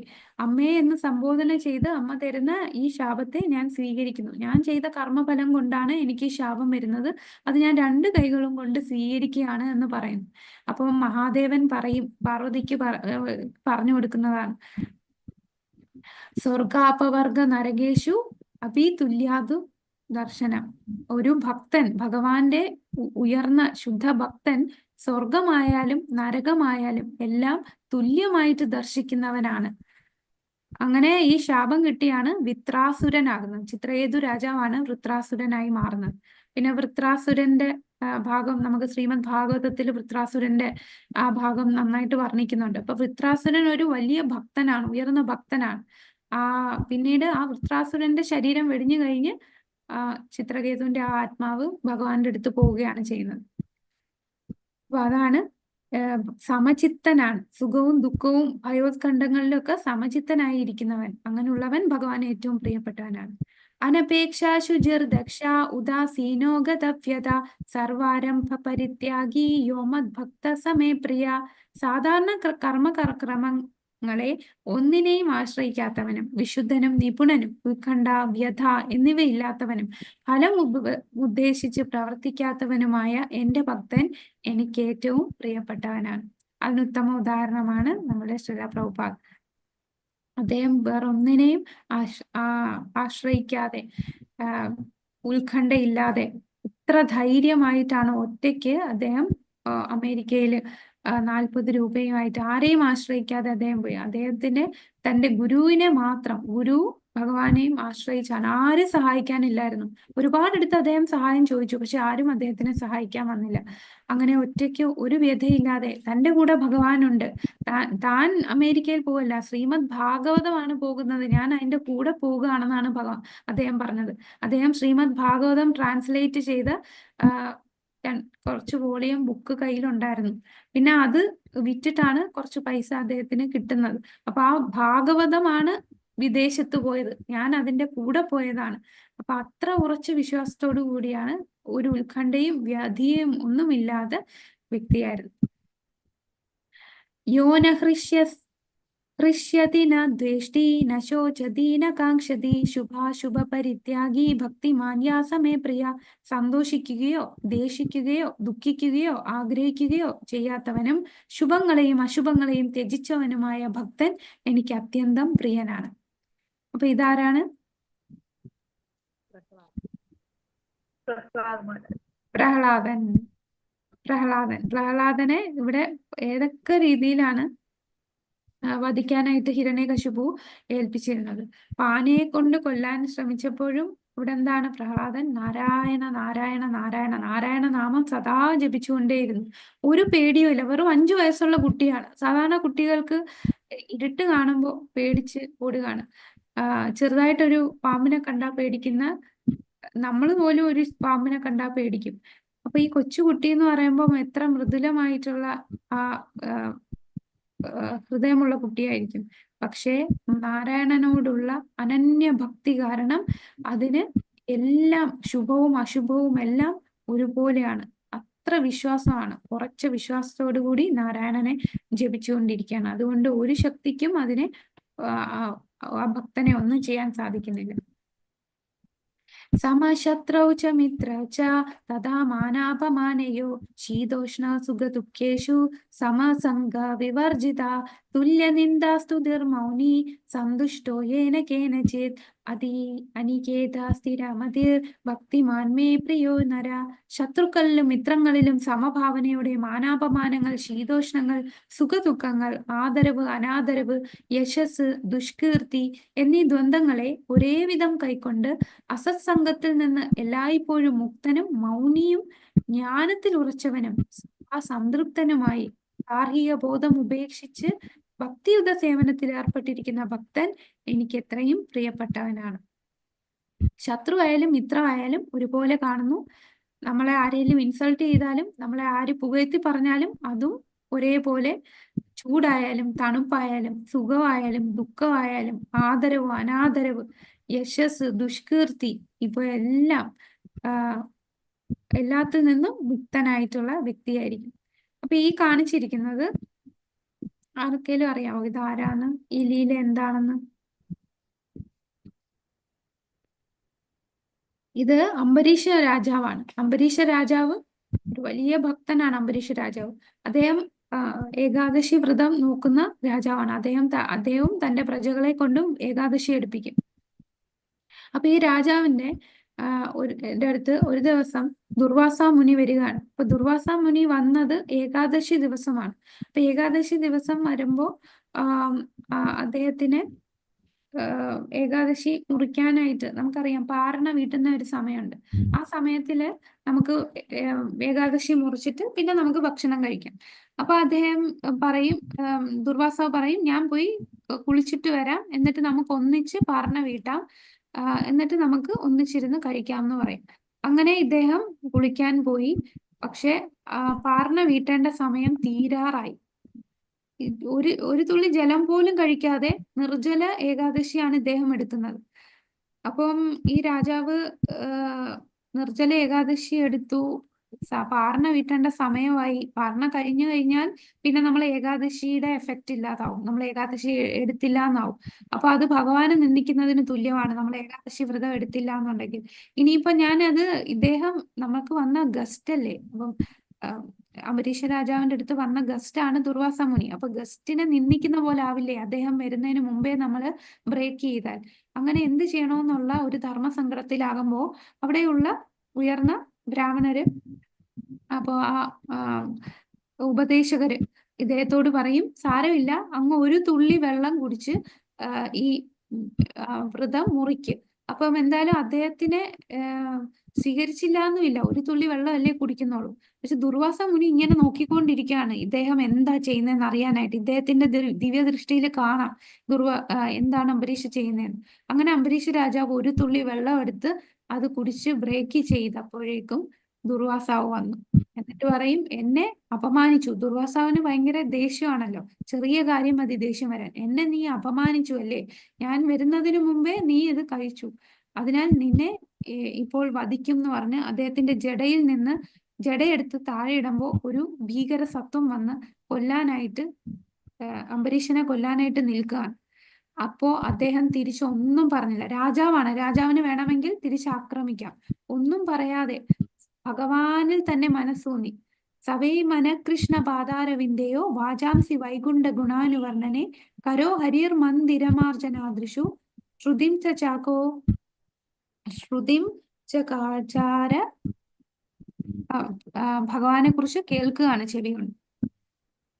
അപ്പം മനസ്സ് ഭഗവാനിൽ ഉറപ്പിക്കുന്നു, കൈകൾ കൊണ്ട് ക്ഷേത്രം വൃത്തിയാക്കുന്നു. മനസ്സ് ഭഗവാനിൽ, സവൈ മനകൃഷ്ണ പാതാരവിന്ദയോ, വാക്കുകൾ വാചാംസി വൈകുണ്ഠ ഗുണാനുവർണ്ണനെ, വാക്കുകൾ കൊണ്ട് ഭഗവാന്റെ വൈകുണ്ഠത്തെ വർണ്ണിക്കുന്നു. കൈകൊണ്ട് ഹരിയുടെ ക്ഷേത്രം മാർജനം ചെയ്യുന്നു. അങ്ങനെ എല്ലാ അവയവങ്ങളും, കാലുകൊണ്ട് ഭഗവാന്റെ ക്ഷേത്രത്തിലേക്ക് നടക്കുന്നു, പിന്നെ തല കൊണ്ട് ശിരസ് കൊണ്ട് ഭഗവാനെ നമസ്കരിക്കുന്നു. അങ്ങനെ ഓരോ അംഗങ്ങളും ഭഗവാനിൽ അർപ്പിച്ചുകൊണ്ട് അദ്ദേഹം അതിൽ തന്നെ മുഴുകി നിന്നു. ഈ സത്വം വന്നപ്പോഴും അദ്ദേഹം ഒന്നും പ്രതികരിക്കാതെ. അപ്പോഴാണ് ഇദ്ദേഹത്തിനെ സംരക്ഷിക്കാനായിട്ട് സുദർശനം വരുന്നത്. സുദർശനം ഇദ്ദേഹത്തിനെ പ്രൊട്ടക്ട് ചെയ്യാൻ എപ്പോഴും അവിടെ രാജ്യത്തുണ്ട്. അങ്ങനെ അദ്ദേഹം വിളിച്ച പോലും ഇല്ല, സുദർശനം എന്നെ രക്ഷിക്കുമെന്നൊന്നും വിളിച്ചില്ല.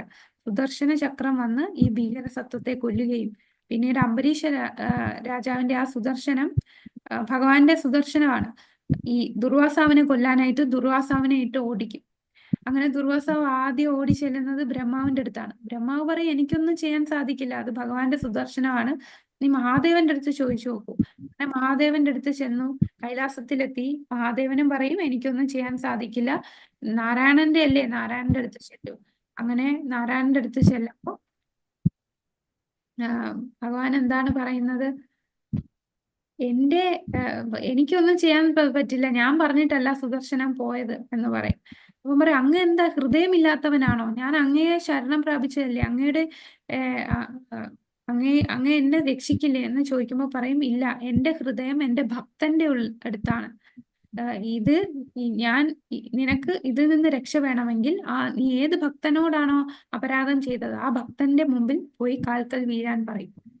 അങ്ങനെ അംബരീഷ രാജാവിന്റെ അടുത്ത് ദുർവാസാവ് വന്ന് കാൽക്കൽ വീണ് ക്ഷമ ചോദിക്കുമ്പോഴാണ് ആ സുദർശനം മാറുന്നത്. അതാണ് ഭക്തന്റെ ആ സ്ഥാനം. തന്റെ ഭക്തനെ ആരെങ്കിലും എന്തെങ്കിലും ഒരു അപരാധം ചെയ്താൽ ആ ഭക്തൻ ക്ഷമിക്കുമായിരിക്കും, ഭഗവാൻ അത് ക്ഷമിക്കില്ല. ഭഗവാൻ ഏറ്റവും പ്രിയപ്പെട്ടതാണ് ഭഗവാന്റെ ഭക്തർ. കാരണം ആ ഭഗവാന്റെ ഭക്തർ ആരോടും ഒരു ശത്രുതയില്ലാത്തവനാണ്. എല്ലാവരും ഒരുപോലെ ഏത് അവസ്ഥയിലും സമചിത്തനായിരിക്കുന്ന, ദ്വന്ദ്ങ്ങളിൽ നിന്നും മുക്തനായിട്ടുള്ള വ്യക്തിയായിരിക്കും. ഏതു ധർമ്മ്യാമൃതമിതം യഥോക്തം പര്യുപാസതേ ശ്രദ്ധദാനാമത മത്പരമാ ഭക്താസ്തേത്രീവ മേ പ്രിയ. നാശരഹിതമായ ഈ ഭക്തിയുത സേവന മാർഗം പിന്തുടർന്ന് എന്നെ പരമലക്ഷ്യമാക്കിക്കൊണ്ട് വിശ്വാസത്തോടുകൂടി പൂർണ്ണമായും എന്നിൽ മുഴുകിയവർ എനിക്ക് ഏറ്റവും പ്രിയപ്പെട്ടവരാണ്. ഇതാണ് ഭഗവാൻ പറയുന്നത്. ഈ ഭക്തിമാർഗം പിന്തുടരുക, ഇതാണ് ഭഗവാന് ഏറ്റവും പ്രിയപ്പെട്ടത്. ഭഗവാനാണ് നമ്മുടെ ലക്ഷ്യം. ജീവിതത്തിന്റെ ലക്ഷ്യം എന്താണ്? അത് ഭഗവാനാണ്. പരമലക്ഷ്യമാണ് ആയിട്ട് ഭഗവാനെ പരമലക്ഷ്യമാക്കി വിശ്വാസത്തോടുകൂടി ണെങ്കിൽ ഭഗവാൻ ഏറ്റവും പ്രിയപ്പെട്ടവരാണ്. ഈ വ്യക്തി ആരാന്നറിയാമോ? ഈ പടത്തിൽ കാണിച്ചിരിക്കുന്ന ഇത് വില്വമംഗല താക്കൂറാണ്. വില്വമംഗല എന്ന് പറയുന്നത് നമുക്കറിയാം, വലിയ ഒരു കൃഷ്ണ ഭക്തനാണ്. പക്ഷെ അദ്ദേഹത്തിന്റെ കഴിഞ്ഞ ജന്മത്തില് ഭക്തനാകുന്നതിന് മുമ്പ് അദ്ദേഹം കഴിഞ്ഞ ജന്മം ഒരു വലിയ ഭക്തനായിരുന്നു, ഭാവഭക്തിയിലെത്തിയതാണ്. പിന്നെ എന്തുകൊണ്ടോ അദ്ദേഹത്തിന് വീണുപോയി. അങ്ങനെ അടുത്ത ജന്മം അദ്ദേഹം ജനിച്ചപ്പോൾ അദ്ദേഹം ഒരുപാട് ഒരു വേശ്യ സ്ത്രീയുമായിട്ട് ആകൃഷ്ടനായി. ബ്രാഹ്മണ കുലത്തിലാണ് ജനിച്ചതെങ്കിലും വേശ്യ സ്ത്രീയോട് അത്രയും ആകൃഷ്ടനായി. അങ്ങനെ ഒരു ദിവസം രാത്രി അദ്ദേഹത്തിന്റെ പിതാവിന്റെ ശ്രാദ്ധം നടക്കുകയാണ്. എന്നിട്ടും ആ സ്ത്രീയെ കാണാതിരിക്കാൻ വയ്യ അദ്ദേഹത്തിന്, അത്രയും ആസക്തി. അങ്ങനെ രാത്രിയില് വലിയ പേമാരി പോലെ മഴ പെയ്യുകയാണ്. അതൊന്നും വകവയ്ക്കാതെ ഇദ്ദേഹം ആ മഴയത്ത് ഈ സ്ത്രീയുടെ വീട്ടിലേക്ക് പോവാണ്. അപ്പം വലിയ നദി കടന്നു വേണം ഈ വീട്ടിലെത്താൻ. ആ വീട്ടിലെന്ന് പറഞ്ഞാൽ വലിയൊരു മതിലുണ്ട്. അതിനുവേണ്ടി ഈ മഴയത്ത് നദി കടക്കുന്നത് ഒരു തടിയിൽ കൂടെ കയറി നദി കടന്ന് ഒരു പാമ്പിന്റെ വള്ളിയിൽ പിടിച്ച് ആ മതില് കടന്ന് ആ വീട്ടിലെത്തുകയാണ്. ശരിക്കും ആ തടി എന്ന് പറഞ്ഞാൽ ഒരു ശവശരീരമായിരുന്നു. അപ്പോൾ ഈ സ്ത്രീയോടുള്ള ആസക്തി കാരണം അദ്ദേഹം ആ ശവശരീരമാണെന്നും മനസ്സിലാക്കിയില്ല, വള്ളി എന്ന് പറയുന്ന ഒരു പാമ്പായിരുന്നു. ഒരു മലമ്പാമ്പിനെ പിടിച്ചാണ് വള്ളിയാന്ന് കരുതി മതിൽ ചാടി വന്നത്. അങ്ങനെ ഇത്രയും കഷ്ടപ്പെട്ടാണ് അദ്ദേഹം ആ സ്ത്രീയുടെ അടുത്ത് എത്തിയത്. അപ്പൊ ആ സ്ത്രീയെ രാത്രിയിൽ കതക് മുട്ടി വിളിച്ച് അപ്പൊ അവര് ചോദിച്ചു, എങ്ങനെ വന്നു ഇപ്പോൾ, അതും അത്രയും കൊടുങ്കാറ്റും മഴയും ഉള്ള സമയത്ത്. അപ്പൊ അവര് ഒരു വാക്ക് പറയും, നിങ്ങൾ ഇപ്പോൾ എന്നോട് കാണിച്ച ഈ ആത്മാർത്ഥതയും ഈ ആസക്തിയും കൃഷ്ണനോടാണ് കാണിച്ചിരുന്നതെങ്കിൽ നിങ്ങളുടെ ജീവിതം എങ്ങനെ മാറിപ്പോയേനെ. അത്രയും ഒരു വാക്ക് ആ ഒരു സെന്റൻസ് പറഞ്ഞതേ ഉള്ളൂ. ഉടനെ അദ്ദേഹത്തിന് തിരിച്ചറിവുണ്ടായി. ആ നിമിഷം തന്നെ അദ്ദേഹം മാറി. ഈ സ്ത്രീയെ ഉപേക്ഷിച്ച് അദ്ദേഹം തിരിച്ചുപോയി. എല്ലാം ഉപേക്ഷിച്ച് അദ്ദേഹം അങ്ങ് ആത്മീയ പുരോഗതിക്ക് വേണ്ടി പോവുകയാണ് ചെയ്തത്. അപ്പൊ ആ സ്ത്രീയിലൂടെ അദ്ദേഹത്തിന്റെ ആത്മീയ ഗുരു ആ സ്ത്രീയിലൂടെ പറഞ്ഞതാണ്, നീ കൃഷ്ണനിലേക്കാണ് നിന്റെ ലക്ഷ്യം, ജീവിത ലക്ഷ്യം അത് കൃഷ്ണനാണ്, അല്ലാതെ ഈ ഒരു സ്ത്രീ അല്ല. അപ്പൊ അങ്ങനെ അദ്ദേഹം ആത്മീയ പുരോഗതിക്ക് വേണ്ടി പോയപ്പോഴും ഈ വാസന മാറിയില്ല. അപ്പോ വൃന്ദാവനത്തിലാണ് അദ്ദേഹം പോയത്. വൃന്ദാവനത്തിൽ പോയപ്പോഴും അവിടെ ഒരു സുന്ദരിയായ ഒരു സ്ത്രീയെ കണ്ടപ്പോൾ അദ്ദേഹത്തിന് അറിയാതെ ഉള്ളിലൊരു അട്രാക്ഷൻ തോന്നി. അങ്ങനെ ഈ സ്ത്രീയെ അനുഗമിക്കാൻ തുടങ്ങി. സാധുവിന്റെ വേഷമാണ്, ഒരു സന്യാസി വര്യന്റെ വേഷമാണ്, പക്ഷെ ഈ സ്ത്രീയെ അനുഗമിക്കാൻ തുടങ്ങി. അങ്ങനെ സ്ത്രീ വീട്ടിൽ ചെന്നു തന്റെ ഭർത്താവിന്റെ അടുത്ത് പറഞ്ഞു, ഇങ്ങനെ ഒരു വ്യക്തി എന്നെ പിന്നാലെ വരുന്നുണ്ട്. അങ്ങനെ ഈ സാധു ആയതുകൊണ്ട് തന്നെ ഭർത്താവ് വളരെ നല്ല രീതിയിൽ അങ്ങ് എന്താണ് വേണ്ടത് അങ്ങ് പറഞ്ഞോളൂ, അങ്ങനെ നല്ല രീതിയിൽ സ്വീകരിക്കും. അപ്പൊ ഇദ്ദേഹം പറയുന്നത്, നിങ്ങളുടെ ഭാര്യയെ ഒന്ന് വിളിക്കാവോ? അങ്ങനെ ഭാര്യയെ വിളിക്കും. ഭാര്യയെ വിളിക്കുമ്പോൾ ഭാര്യയോട് പറയും, നിങ്ങളുടെ തലയിലിരിക്കുന്ന ആ സ്ലൈഡ് എനിക്കൊന്ന് തരാമോ എന്ന് ചോദിക്കും. അപ്പോ ഒരു സാധുവിന് എന്തിനാണ് ഈ സ്ലൈഡ് എന്ന് കരുതി അങ്ങനെ ആ സ്ലൈഡ് ഊരി കൊടുക്കും. അപ്പൊ എന്താണ് ചെയ്യുന്നത് ഇദ്ദേഹം? എന്റെ ഈ കണ്ണാണ് ഈ സ്ത്രീകളോട് ഈ ആകർഷണം വരുത്താൻ കാരണം. ഈ കൃഷ്ണനിൽ നിന്ന് അകറ്റി നിർത്തുന്നത് എന്റെ ഈ കണ്ണാണ്. എനിക്ക് ഈ കണ്ണ് ഇനി വേണ്ട.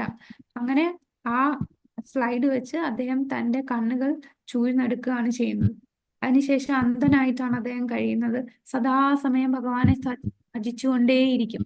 അപ്പോ ഈ ഭജിച്ചുകൊണ്ടിരിക്കുമ്പോൾ നമുക്ക് കാണാല്ലേ, ഭഗവാൻ കൂടെയുണ്ട്. അദ്ദേഹത്തിന്റെ കൂടെ നിന്ന് അദ്ദേഹത്തിനെ കൈ പിടിച്ച് ഓരോ സ്ഥലത്തും ഒക്കെ കൊണ്ടുപോകുന്ന ഈ ബാലകനായിട്ട് വരുന്നത് ഭഗവാൻ തന്നെയാണ്. അപ്പൊ അതാണ് ആ ഭക്തൻ അങ്ങനെ എന്നെ ലക്ഷ്യമാക്കുക, പരമലക്ഷ്യമാക്കി വിശ്വാസത്തോടെ പൂർണ്ണമായി എന്നിൽ മുഴുകുന്നവൻ, അവനാണ് എനിക്ക് ഏറ്റവും പ്രിയപ്പെട്ടതെന്ന് ഭഗവാൻ പറഞ്ഞു. ഹരേ കൃഷ്ണ കൃഷ്ണ കൃഷ്ണ ഹരേ ഹരേ, ഹരേ രാമ രാമ രാമ ഹരേ ഹരേ. ഹരേ കൃഷ്ണ.